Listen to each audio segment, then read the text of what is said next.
അല്ലാഹു അക്ബർ അല്ലാഹു അക്ബർ.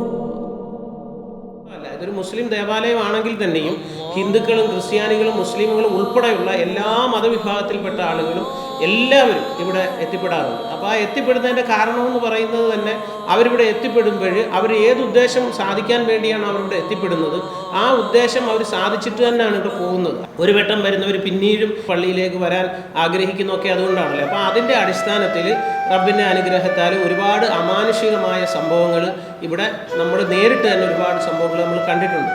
എല്ലാ വർഷത്തിലും വൃശ്ചിക മാസം 21-ാം തീയതിയാണ് ഇവിടുത്തെ പ്രധാനപ്പെട്ട ചടങ്ങ്, അതായത് മഹാനവറുകളുടെ ആണ്ടിനോടനുബന്ധിച്ചുള്ള ചടങ്ങ് നടക്കാറുള്ളത്. അത് ഈ വർഷവും നാളെ ഇൻഷാ അല്ലാഹ് അള്ളാഹുവിൻ്റെ അനുഗ്രഹത്താൽ അതിന് കൊടിയേറ്റ് നടക്കുന്നു.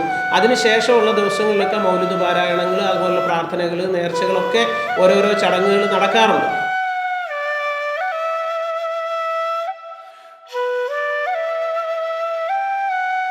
അങ്ങനെ ഇവിടുത്തെ ഏറ്റവും വലിയ സന്തോഷം, ഇവിടെ ജാതി മത വ്യത്യാസമില്ലാതെ ഹൈന്ദവ വിശ്വാസപ്രകാരം അവരുടേതായ ആരാധന നടത്തുന്നു. ക്രൈസ്തവർ വന്നു കഴിഞ്ഞാൽ അവരുടെ വിശ്വാസം പരമായിട്ടുള്ള ആരാധന നടത്തുന്നു. മുസ്ലിങ്ങൾ വന്നാൽ ദീനീ വിശ്വാസികളുടെ രീതിയിലുള്ള ആരാധനകൾ നടത്തുന്നു. ഇതെല്ലാം അല്ലാഹുവിന് വേണ്ടി മാത്രമാണ് ഇവിടെ ഈ ആരാധനകളൊക്കെ നടത്തുകയും ഇവിടെ അടങ്ങിയിരിക്കുന്ന അദ്ദേഹത്തെ ആദരവോടുകൂടി നമ്മൾ കാണുകയും ആരാധനയൊക്കെ അല്ലാഹുവിൻ്റെ നാമധേയത്തിൽ തന്നെ നടത്തുകയും ചെയ്യുന്നു.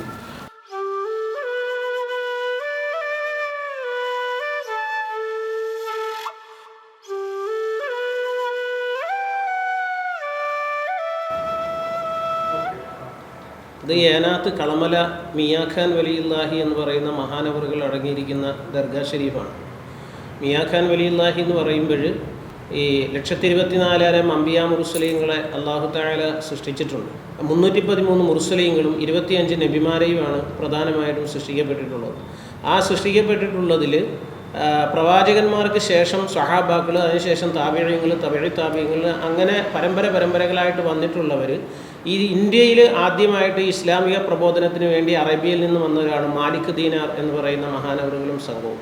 അദ്ദേഹത്തിൻ്റെ അനുയായികളിൽപ്പെട്ട പല സ്വഹാബാക്കളും ഔലിയാക്കന്മാരും ഒക്കെ ആയിട്ടുള്ള പല ആളുകളും കേരളത്തിൻ്റെ പല ഭാഗങ്ങളും സന്ദർശിക്കുകയും ആ സന്ദർശിച്ചതിൻ്റെ ഭാഗമായിട്ട് അവർ പല ഭാഗങ്ങളും കേന്ദ്രീകരിച്ച് അവരുടെ പ്രവർത്തനങ്ങൾ നടത്തിക്കൊണ്ട് മുമ്പോട്ട് പോകുന്ന സമയത്ത് അവരവിടെ തന്നെ അവരുടെ ജീവിതം അവിടെ മുമ്പോട്ട് പോയി അവിടെ അവസാനിക്കുന്ന സാഹചര്യങ്ങൾ ഉണ്ടാവുകയും പിൽക്കാലത്ത് അവരുടെ ഖബറുകളൊക്കെ പല രീതിയിൽ പല മേഖലകളിൽ അങ്ങനെ മറ്റുള്ളവരിൽ കൂടി ജനങ്ങൾ അറിയപ്പെടുന്ന സാഹചര്യത്തിലേക്ക് എത്തിപ്പെടുകയും ചെയ്തു. അങ്ങനെയാണ് കളമലയിലും അങ്ങനെ ഒരു ഖബറുള്ളതായിട്ടും അതിൻ്റെ തെളിവ് നമുക്ക് മനസ്സിലാകുന്ന രീതിയിൽ ആ അടക്കം ചെയ്തിരുന്ന കല്ലും അതിനകത്ത് അറബി ലിപിയിൽ എഴുതിയ അദ്ദേഹത്തിനെ അടക്കം ചെയ്ത വർഷവും അദ്ദേഹത്തിൻ്റെ പേരും എല്ലാം അതിനകത്ത് രേഖപ്പെടുത്തിയിട്ടുണ്ടായിരുന്നു. അങ്ങനെയാണ് മഹാനവറുകൾ ഇങ്ങനെ ഇവിടെ അടങ്ങപ്പെട്ടിട്ടുണ്ടെന്നും അത് തന്നെയുമല്ല ഒരുപാട് അമാനുഷികമായ കഴിവുകൾ, അതായത് വിവാഹം നടക്കാത്തവർക്ക് വിവാഹം നടക്കുക, കുട്ടികളില്ലാത്തവർക്ക് കുട്ടികൾ ഉണ്ടാവുക, മാറാരോഗങ്ങൾ മാറുക, അങ്ങനെ എണ്ണിയാൽ ഒടുങ്ങാത്ത ഒരുപാട് അനുഭവങ്ങൾ ജീവിച്ചിരിക്കുന്നവർക്ക് അറിഞ്ഞിട്ടുള്ളത്. എൻ്റെ തന്നെ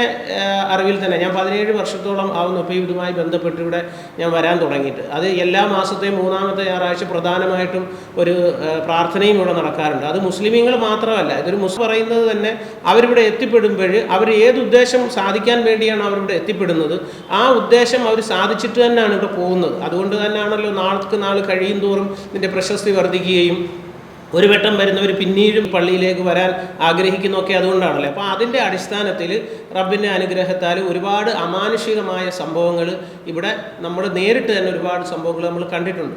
അതിൻ്റെ അടിസ്ഥാനത്തിലാണ് എല്ലാ മതവിഭാഗങ്ങളും ഇവിടെ എത്തിപ്പെടുന്നത്. അപ്പോൾ എല്ലാ വർഷത്തിലും വൃശ്ചിക മാസം 21-ാം തീയതിയാണ് ഇവിടുത്തെ പ്രധാനപ്പെട്ട ചടങ്ങ്, അതായത് മഹാനവറുകളുടെ ആണ്ടിനോടനുബന്ധിച്ചുള്ള ചടങ്ങ് നടക്കാറുള്ളത്. അത് ഈ വർഷവും നാളെ ഇൻഷാ അല്ലാഹ് അള്ളാഹുവിൻ്റെ അനുഗ്രഹത്താൽ അതിന് കൊടിയേറ്റ് നടക്കുന്നു. അതിനുശേഷമുള്ള ദിവസങ്ങളിലൊക്കെ മൗലിദ് പാരായണങ്ങൾ, അതുപോലുള്ള പ്രാർത്ഥനകൾ, നേർച്ചകളൊക്കെ ഓരോരോ ചടങ്ങുകൾ നടക്കാറുണ്ട്. അതിൻ്റെ ആ ഒരു പ്രധാനപ്പെട്ട ചടങ്ങ് എന്ന് പറയുന്നത് ഡിസംബർ 7-ാം തീയതിയാണ്.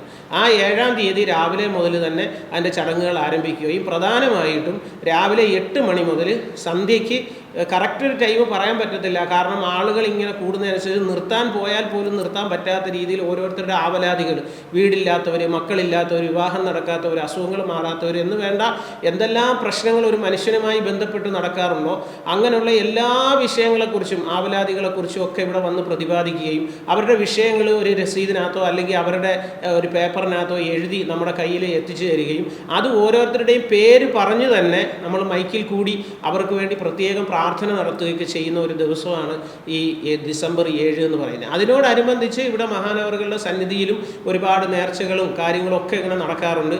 അപ്പോൾ ആ വിളിച്ചു ചൊല്ലി പ്രാർത്ഥിക്കുന്ന ദുആ എന്ന് അറബിയിൽ പറയും, ആ ദുആ ചെയ്യുന്ന ചടങ്ങ് തന്നെ നമ്മൾ നിർത്താൻ ഒരുങ്ങിയാൽ പോലും നിർത്താൻ പറ്റാത്ത രീതിയിൽ രാത്രി താമസിച്ചാൽ പോലും ഇങ്ങനെ മുമ്പോട്ട് നീണ്ടുപോകും. അങ്ങനെ ഓരോ ദിവസം ഇവിടെ വരുന്ന നേർച്ചയായിട്ട് വരുന്ന കോഴിയായാലും ആടായാലും ഇതെല്ലാം നമ്മൾ ആരും വീട്ടുകളിൽ കൊണ്ടുപോവുകയോ അല്ലെങ്കിൽ അത് നമ്മൾ സ്വകാര്യമായിട്ട് നമ്മളത് ഉപയോഗിക്കാനോ ഒന്നും എടുക്കാത്ത രീതിയിൽ അതെല്ലാം തന്നെ ഇവിടെ അതിൻ്റെ വേണ്ട രീതിയിൽ കർമ്മങ്ങൾ നടത്തിയിട്ട് എല്ലാ വിഭാഗം ആളുകൾക്കും ഇവിടെ വരുന്നവർക്ക് ഭക്ഷണം കൊടുക്കത്തക്ക രീതിയിൽ അത് ഭക്ഷണത്തിന് വേണ്ടി തയ്യാറാക്കുകയും എന്നിട്ട് അന്നേ ദിവസം ഒരു പ്രത്യേകമായ പ്രാർത്ഥന ഇവിടെ നടത്തുകയും അതിനുശേഷം എല്ലാ ആബാലവൃദ്ധ ജനങ്ങൾക്കും വേണ്ടി എല്ലാവർക്കും വേണ്ടി ഇവിടെ വന്നിട്ടുള്ളവരും വരാത്തവരുമായ ഹിന്ദുവെന്നോ ക്രിസ്ത്യനെന്നോ മുസ്ലിമെന്നോ ഒന്നും വ്യത്യാസമില്ലാതെ എല്ലാ ആളുകൾക്കും വേണ്ടി പ്രത്യേകം നമ്മൾ അന്നൊരു പ്രാർത്ഥനാ ചടങ്ങുകൾ നടത്തിയിട്ടാണ് നമ്മൾ ഈ ചടങ്ങുകൾ സമാപിക്കുന്നത്.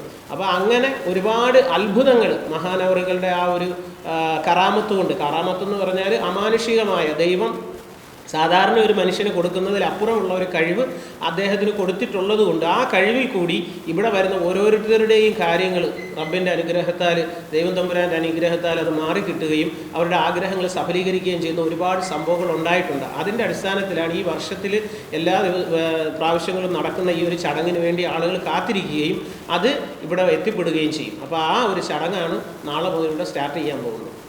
അതുപോലെ ഇവിടെ എല്ലാ മാസവും ഇംഗ്ലീഷ് മാസം 3-ാം ഞായറാഴ്ചകൾ ബഹുമാന്യനായ ഉസ്താദ് അവറുകളുടെ നേതൃത്വത്തിൽ നടത്തി വരുന്ന സലാത്ത്, നാരിയത്ത് സലാത്ത് ഹൽക്കയും ദുആ മജ്‌ലിസും, അത് ഒട്ടനവധി ആൾക്കാർ, ഹിന്ദു, ക്രൈസ്തവ, മുസ്ലിം, ജാതിമത ഭേദമന്യേ എല്ലാവരും ഒത്തുചേർന്ന് നടത്തുന്ന ഒരു ചടങ്ങാണ്. കേരളത്തിനും പുറത്തുമുള്ള വ്യാപാരികൾ ഈ ത്രാമാസം 1-ാം തീയതി അവർക്കത് നടത്താനുള്ള അനുവാദം കമ്മിറ്റി പരസ്യമായി നേരം ചെയ്തു കൊടുക്കുകയും അതിൽ അനവധി കുടുംബാംഗങ്ങൾ ആ ഒരു വ്യാപാരമേളയായി ബന്ധപ്പെട്ട് വരികയും അതുപോലെ അതിന് ഒരുപാട് കുടുംബങ്ങൾക്ക് ജീവിക്കാനുള്ള ഒരു മാർഗമായിട്ട് മാറുകയും ചെയ്യും. അതുപോലെ വരുന്ന കുഞ്ഞുങ്ങൾക്കും പിന്നെ രക്ഷകർത്താക്കളോടും ഒപ്പം കൂടി ഒരു അമ്യൂസ്മെൻറ്റ് പാർക്ക് സജ്ജീകരിച്ചിട്ടുണ്ട്.